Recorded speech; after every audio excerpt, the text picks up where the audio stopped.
আসসালামু আলাইকুম গাইজ, আশা করি সবাই ভালো আছেন।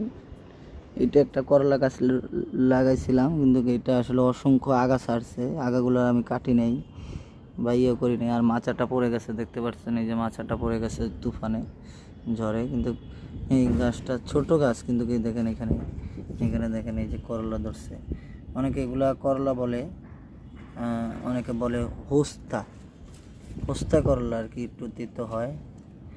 এই যে ধরছে, এখানে দেখা যাচ্ছে এই যে এখানেও করলা ধরছে। গাছটা ছোট, এটা সম্ভবত চাল কুমড়া গাছ। ছোট গাছ, কিন্তু অসংখ্য পুষি বাড়াইছে। পুষির ভিতরে আপনারা দেখতে পাচ্ছেন এই যে এখানে এগুলো প্রতিটা গোড়ায় গোড়ায় এই যে করলা দেখা যাচ্ছে। এই যে করলা, এই যে করলা, এইখানেও এই যে করলা ধরছে। মানে প্রত্যেকটা গিটে গিটে করলা ধরে। হোস্তা আসলে বেশি ধরে, করলাটা আসলে একটু কম ধরে। যেটা হোস্তা বলে সেটা একটু বেশি ধরে এগুলো আর কি। এইখানে ধরছে, দেখা যাইতেছে। এগুলো তেমন একটা বড় হয় না, তেমন একটা বড় হয় না।